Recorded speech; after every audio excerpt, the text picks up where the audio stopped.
Salam Planter Indonesia. Assalamualaikum warahmatullahi wabarakatuh. Menjelaskan sebuah curhatan dari sahabat The Brondol yang bertanam bibit bersertifikat. Pak Pendi, ini saya menanam sebuah bibit bersertifikat dengan spesifikasi potensi ton per hektar per tahunnya itu cukup besar, 32 ton per hektar per tahun. Saya sudah mengikuti rekomendasi yang ada, tapi kenapa hasilnya tidak mencapai 32. Nah, ini sangat bagus untuk kita bahas. Kenapa? Bahwa ketika kita menggunakan kita menanam kelapa sawit, di dalam kita ngomongin produksi itu tidak hanya sekedar cerita bibitnya saja. Tidak cerita bibitnya saja. Banyak faktor. Apakah dia faktor perawatan, dalam hal ini pengendalian gulmanya, pupuknya. Apa ketika pupuknya sudah full, maka kita cerita dulu bagaimana kesesuaian lahannya.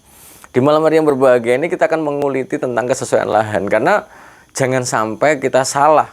Yang namanya potensi produksi yang tertera pada label itu adalah bukan potensi maksimal. Bukan.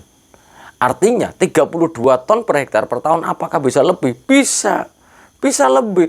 Ketika kita memberikan input yang maksimal, kelas kesesuaian lahannya maksimum, dan pemupukannya tidak hanya kimia tapi ada pemupukan organik yang nanti akan mengaktifkan mikroorganisme tanah dan akan memberikan porositas yang bagus bagi perakaran dari tanah sendiri, yang nanti akan berujung terhadap perakaran kelapa sawit yang tumbuh dengan sehat, akan sangat berpengaruh, Mas.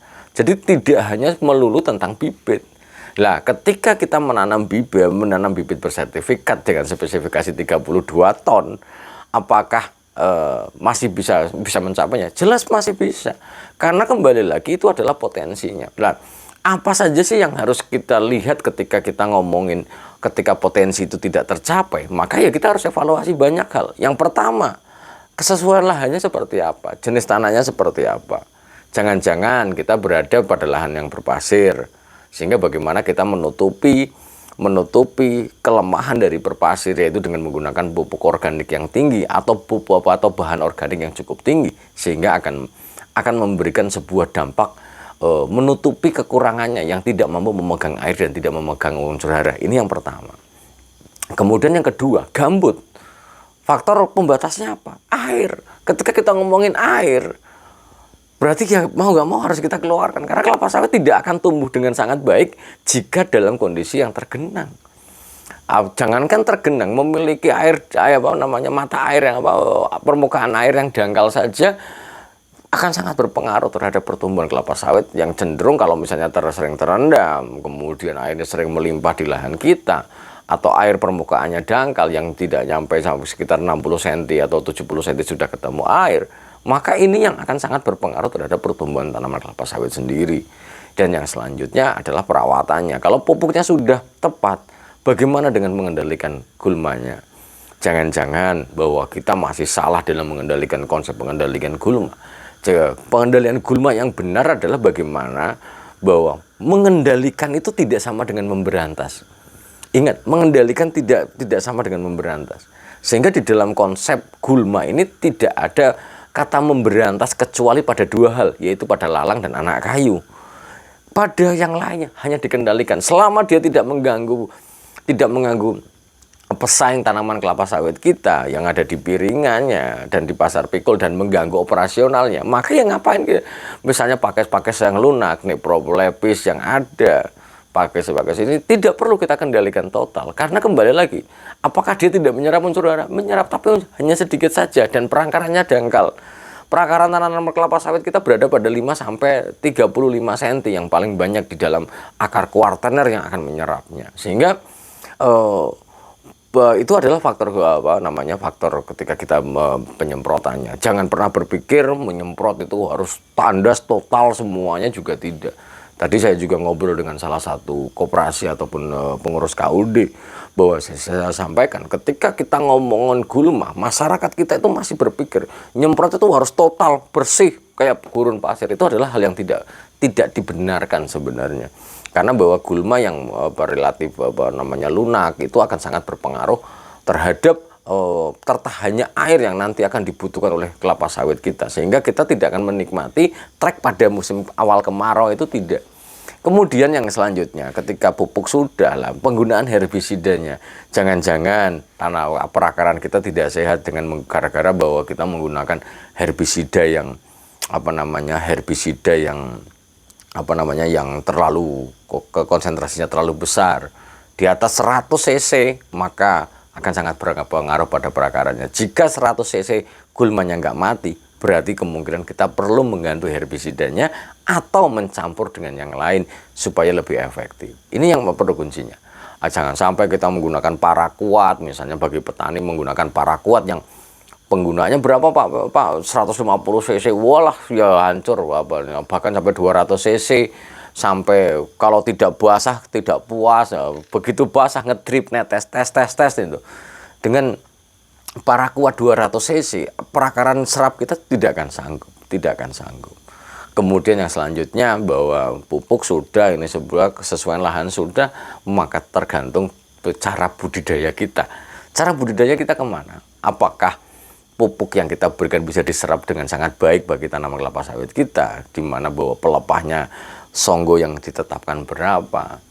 Karena bahwa banyak curhatan para petani, dan saya terinspirasi dengan yang ngambilnya miliknya Mas Heru Grand dan teman-teman sejawat Mas Sunjana yang relatif menikmati buah dengan memiliki buah dengan potensi di atas rata-ratanya. Maka jumlah input yang diberikan adalah sangat tergantung dari kemampuan lahannya. Ketika kita menanam pada lahan kelas 1, yang mana kelas 1 ini faktor pembatasnya nggak ada, pH-nya relatif normal, teksturnya tidak begitu berpasir, kemiringannya cenderung datar, dan banyak hal yang ada itu mendukung pertumbuhan kelapa sawit, ya sangat mungkin melebihi dari potensi buahnya itu yang mungkin. Dan bahwa kita tidak boleh menjudgment bahwa bohong, balainya bohong. Bahwa percobaan mereka di dalam balai itu sendiri adalah biasanya dilakukan dengan sudah penelitian yang cukup panjang, di mana mereka bisa menyimpulkan yang namanya potensi itu sendiri berada pada kelas sesuaian yang sesuai, dirawat dengan sangat benar. 32 lah. Bagaimana kalau kita merawat dengan lebih benar lagi?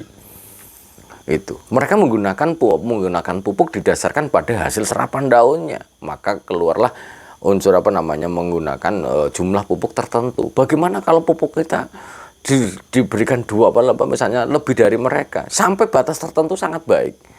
Ini yang ingin saya sampaikan, bahwa tanaman kelapa sawit kita itu tidak seperti kita. Ini bolak-balik saya sampaikan. Ketika kita ngomongin pemupukan, apakah Pak Pendi saya misalnya memberikan urea 3 kilo per tahunnya, sementara rekomendasi 2,25 atau 2 kilo sampai 2,25 kilo, apakah nggak masalah? Jawabannya nggak masalah. Selama pemupukannya benar dalam artian bahwa tidak sekali brek 3 kilo, bukan seperti itu.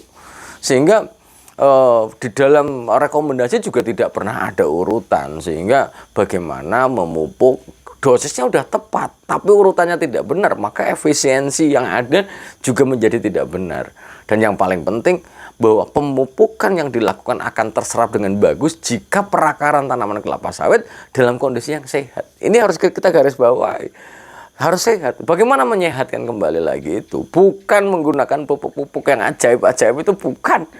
Itu coba perhatikan Bapak Ibu semuanya, ketika kita mempunyai kelapa sawit kemudian diberikan diberikan kayak karung yang isinya pupuk organik dan dibelah, nanti akarnya akan naik semuanya. Bagaimana kalau pupuk organik ini diberikan kepada tanaman kelapa sawit dalam jumlah yang cukup banyak? Perakaran kita akan sehat, pastinya akan sehat. Sehingga kembali lagi menjawab ini, faktornya banyak banget Mas, banyak sekali yang menentukan itu semuanya. Namun bahwa potensi kelapa sawit kita sebelum 250 kilogram per pokok per tahunnya masih bisa kita naikkan, bahkan melebihi dari ekspektasi 250 per pohon per tahunnya itu masih bisa naik. Sehingga harus banyak evaluasi yang terjadi, dan mungkin karena datanya nggak detail ya maka kita entrepreneur tidak bisa mengevaluasi kenapa tidak bisa mencapai potensi itu, walaupun pupuk yang diberikan sudah melebihi ekspektasi ataupun sama dengan yang direkomendasikan. Sehingga banyak faktornya, tapi kita tidak boleh menjudgment yang namanya menjudgment dari kecambah bersertifikat ini. Percayalah sama The Brondol, selama kita menanam bibit bersertifikat, ada kepastian untuk bisa mencapai itu tuh ada. Selama faktor produksinya pendukung itu terpenuhi dengan sangat baik, kita bisa mencapai itu, bahkan lebih. Lah, sebagai contoh misalnya, kita menggunakan pupuk yang sudah cukup banyak. Ingat, di Malaysia dengan Songgo 1 bagus. Kenapa? Karena pupuknya NPK saja 10 sampai 13 kg non dolomit. Dolomitnya belum lagi 2 sampai 2,5 kilo. Bahkan ada yang 3 kilo per pokok per tahunnya, ditambah dengan 10 sampai 13 kilo, ya udah nangul tuh bilah, unsur haranya pasti akan tersedia. Sehingga mereka untuk mendukung itu. Tapi bahwa bagaimanapun kita harus menjaga Songgo karena itu adalah bagian dari ini. Sehingga di dalam kultur teknis banyak banget Mas yang ada. Itu saja yang mungkin dapat saya sampaikan pada kesempatan kali ini, bahwa tidak semua bahwa potensi yang tidak tercapai itu bukan berarti muluk gara-gara bibitnya, namun bahwa potensi tercapai banyak faktor yang menentukannya, faktor pendukung pertumbuhan tanaman kelapa sawit yang banyak sekali. Mungkin itu saja dulu yang dapat saya sampaikan pada kesempatan di malam hari yang berbahagia ini. Semoga Allah memberikan kesehatan dan kebahagiaan tanpa syarat bagi kita semuanya, dan melancarkan jalan rezeki yang halal dan tidak disangka-sangka. Terima kasih. Salam Planter Indonesia. Assalamualaikum warahmatullahi wabarakatuh.